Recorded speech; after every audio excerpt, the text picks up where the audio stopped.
Hello everybody, and welcome back to my channel. Today, I'll be talking about my favorite franchise of all time, Star Wars. I'll be talking about each of the movies and TV shows individually, and end up ranking them in the end. If you'd like to see me talk about them more in depth in another video, please let me know, because I am always down to talk about some Star Wars, because I love Star Wars. Funny story before I get started, the other day, I went back and played on my Xbox 360 Lego Star Wars 3, the Clone Wars, and I looked back. Apparently, I have not played this game in years, and by years I mean many years, because the save data was from 2005 when the game came out.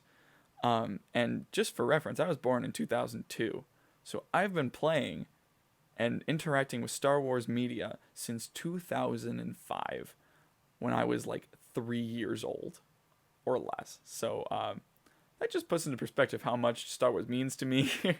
And I know that's the same for a lot of people, but it's just a lot of fun. So let's get right in to the rankings. But first, if you are new to the channel, please be sure to subscribe. It really means a lot. I want to hit 50 subscribers very soon, so hopefully you can be part of that first 50, the top 50. Let me walk you through my rankings real quick. Jedi Master, absolutely just a work of art, just absolutely perfect. Amazing, fine, kind of give you that's pretty self-explanatory. Why George? George Lucas? Why? It's just why George?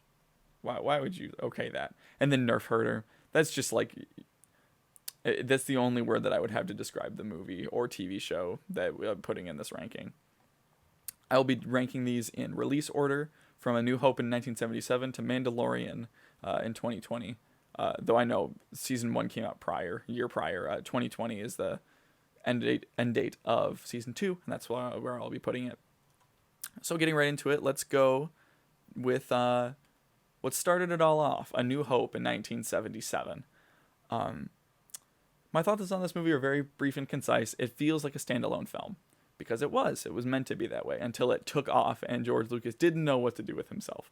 And so there just continued to be more, and it became the franchise we know and love today.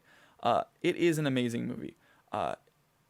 It does feel standalone. There's a lot of kind of kinks in the movie that they remastered the movie 3-4 times, added some new things, changed some things. So I'll be going off of probably the most recent re-release with the changes that they made. Changes that they made were fine. I think it's good. I wish I could have seen the original just to know what it was like, but it's still a fantastic film. Absolutely love it. You got to start somewhere, and they started off very strong. And they started off strong, and then somehow just got even better. It's not a very niche opinion. Everyone knows Empire Strikes Back is just fantastic, just amazing. So I'm not going to say much on it besides the fact that everyone knows this movie is amazing. What did this come out, 1980? Yeah, I think. Correct me if I'm wrong. I'm just going to be winging it, going off of what I know and what I think it was. And if I'm wrong, either I'll put some sort of correction at the bottom, or you can correct me in the comments, or both. Then 1983, Return of the Jedi. I, for the longest time, liked Return of the Jedi more than Empire Strikes Back. Don't know if that's controversial or not, because the Star Wars fandom likes to make fun of people for the way they like their movies, but that's fine. It's all in good fun. But I loved Return of the Jedi just because I loved Endor. I thought Endor was an absolutely amazing planet. Star Wars Battlefront 1 on the PS4. I loved playing on Endor. It was just fun. I loved the game. I love this movie. I love this movie. It goes on a lot longer than you think it does. This one specifically. That and Empire. Both of these movies are longer than I remember them being, because I watched them both recently. But both absolutely perfect movies, in my opinion at least. And here's where the unpopular opinions might start, but I was always a fan of Episode 1. Maybe it's because I'm nostalgia blind or just want to like it very much so. I understand Jar Jar Binks is annoying. He's not as annoying as like, oh my god, I want to die in this moment because I'm hearing him talk. But I liked it because I like I like that era of Star Wars. I like that Clone Wars era of Star Wars, with Darth Maul and Liam Neeson as Qui-Gon Jinn. Qui-Gon Jinn, absolutely perfect. I love Qui-Gon. Qui-Gon is one of my favorites. I think it's over here, Qui-Gon's lightsaber, because I love him so much. And I think Jar Jar they put an offer out to Michael Jackson. I think. But I always liked Episode 1. I think there definitely will be some in between here, but I liked Phantom Menace. Was that 1997? Was that 97 or 95? One of those two. Attack of the Clones. Why, George? Why? I think it has the potential, because I love Ewan McGregor. He takes more of a leading role in it, and I think he's fantastic. But the love story between Anakin and Padme just isn't for me. It's sweet, and it's like, oh, that's nice. But why? There's good and there's bad. Maybe it's fine. Maybe it's just fine. Maybe it's better than I give it credit for, because I haven't seen episode 2 in a bit, because I just kind of like avoid it. But it'll be in between these two. I'll put it at the top of Why George for right now. Episode 3, great. I think it's an amazing movie. Obviously, Duel of the Fates between Anakin and Obi-Wan, just good. It's powerful, especially at the end. There's a lot in the prequels, a lot of these deleted scenes that I see in the collections that I bought that I think that would have made the movie, that are the deleted scenes, but I can't judge it off deleted scenes. I have to judge it off of what ended up happening in the end. And both of them I think are amazing. But yeah, I think that's where I'll put it. Maybe that. I'll keep that there for now. Star Wars Clone Wars, the movie, came out in 2007, before the series itself came out. This is close, because I saw it a long time ago. I rewatched all of the Clone Wars before the final season came out. And I omitted the movie because I just forgot about it. I'm going to put it in fine, because I don't really remember a lot about it, but I remember it being good. And I don't remember there being a lot amazing about it, but I don't think there was anything wrong with it. So I'll just put it there for now. But the series itself, oh boy, wait, go. Let me put, it doesn't want me to put it in front of Empire Strikes Back. Alrighty then, it's going there. But the Clone Wars TV show, oh, if you have not watched the whole thing, holy crap, it is absolutely amazing.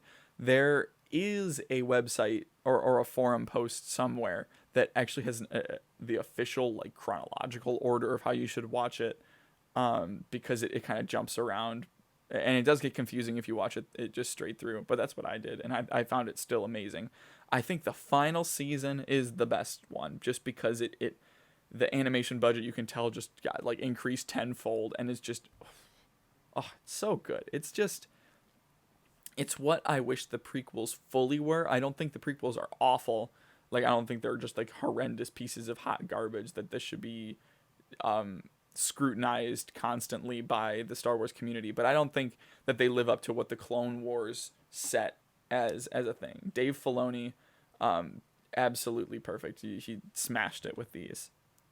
And Star Wars Rebels. Oh, what is happening? Why is it? Okay, that's happening. I don't think it's the worst, but I don't like it. I tried my best to watch it. I watched a lot of the episodes where it was like, oh, this is cool, Darth Vader, cool Darth Vader, Ahsoka, Captain Rex. But yeah, this was Star Wars' answer to being bought out by Disney, or Lucasfilm's answer to being bought by Disney, because Clone Wars had to end, so they started up Star Wars Rebels, and then they got the rights back for to do the final season, and I didn't like it. I'm gonna be honest, I did not like it. I watched all the first season when it was coming out as a kid, and I just wasn't vibing with it. So those are my thoughts on that.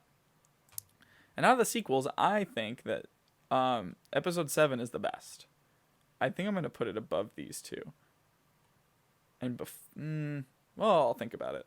But I love Episode 7. Of the sequels, I think that they are the best. Or this one's the best. Yeah, there's not much bad to say about it besides my boy Han.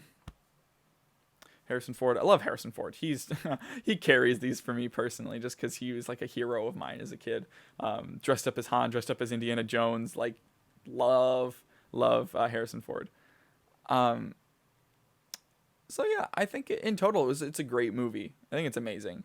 There are definitely things that I wish I could change. That change the way that the prequel or the sequels, sorry, the sequels go as a whole, as a narrative. But for what we have, and what we can't change, I think that is the best. Then Rogue One, which I think is Rogue One was after Episode 7. I also would put as amazing, and I think is better than Episode 7. I think. I might flip these two, but I think Rogue One is fantastic. I don't know consensus on how people like Rogue One, but I think as a standalone story that gives you an elaboration of a little bit more of some Star Wars lore, that's what I want off of a spinoff. Something that is just a nice little tidbit story that expands upon a time in Star Wars that we don't know much about. And I think that Rogue One did it perfectly. Yeah, I think I'd put it there. I think I'd put it there.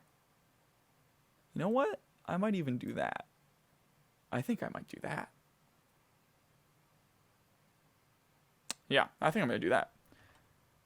I'll come back to this later because I can't tell. Nerf herder. I despise episode 8. I despise episode 8. I know people don't like it, but I absolutely hated it. I hated it. Every moment that I was in that theater when, ugh, just the way that they went about things, that like the part where Leia flew because I don't know, would she get in touch with her force sensitive abilities because she's a Skywalker? The final planet, like where like the salt turned red when you walked over it, that was kind of cool because the salt was cool, but I didn't like anything that happened on it. I thought the Luke Force Ghost was bad. God, I could go on about that forever. Nerf herder, just nerf herder. Solo. I thought Solo was great. I loved Solo. I didn't think it was perfect. There was definitely some things that I wish were different about it. But I think, God, I forget the actor's name that played Han.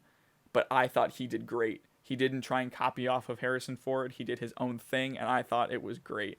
I love I love the lore of Han Solo. That I was skeptical. I was worried. I didn't see it in theaters. I watched it on Disney Plus a little bit later. Because I was like, oh, I don't know. I can't not see Harrison Ford.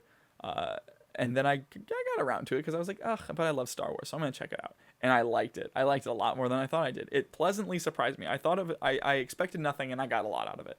So I took that. I took that. And Rise of Skywalker, I think, is fine. There isn't enough bad about it that I would put it down. There's not enough good about it to put it here. So it's closer to down here than it is to up here. Because I thought it wasn't the worst. It was weak. It was weak, but it wasn't awful. I watched it once. I refuse to watch it again because I don't want my opinion to change about it. That might not be the best course of action. But, oh well. That might not be the best train of thought. But I don't want my opinion to change about it. I want my... the way I look back on it was, it's fine. I wanted some different things. Did I want Rey to be a Palpatine? No. I think that's dumb. But... It's fine. It's fine. I'll just think of it as fine. And let's end it with that. Mandalorian. If you haven't seen The Mandalorian, what are you doing? What are you doing? Go watch both seasons. It is exactly what I want a Star Wars story to be. I am so excited. On the talk of TV shows, Disney Plus TV shows, I can't wait for the Kenobi TV show. I can't wait for all of the new things that they dropped a couple weeks ago. Or was it a month ago? Oh, time. How you play tricks on me. Yeah, so, but The Mandalorian, just so good. It hits you with that cute factor of what they do like to do in Star Wars, where they give you that one character where you're like, I'm obsessed with you, but I'm going to stay because the story is amazing. And that's exactly what the child was, what Baby Yoda was. It was the perfect draw in for the people that aren't huge in Star Wars, but then as soon as you watch it for Baby Yoda, you stay because of the performances. It's just perfect. It was just so good. And then there's this. This was also on this list. I don't know what this is. I don't know what it is. I'm gonna put it down here, not because it's bad, just because I don't know what it is. And I'm ashamed to say that because I've read the books. I've seen all the TV shows. I've watched countless fan theory things. I've bought so much merchandise, but I don't know what this is. Like, I've even watched like the random Lego specials, but I don't know what this is. I really don't. Oh well. But here's the way that I rank it. If you agree with me or disagree, please talk to me in the comments. I'd like to talk with you guys to see what you guys think about the Star Wars franchise. But even if we disagree, we can all agree that Star Wars is great. That's just it. Star Wars, bottom line, Star Wars is great. So yeah, let me see. I think these are my final rankings. Yeah, I think that's the way that's going to be. All right. So thank you so much for joining me. If you liked it, please be sure to drop a like, leave a comment, tell me what you thought, and please be sure to subscribe. So yeah, I'm glad I got to share my thoughts on Star Wars with you, and if you want more, let me know, because I'm happy to give you guys some more. Thanks so much for watching. Bye-bye.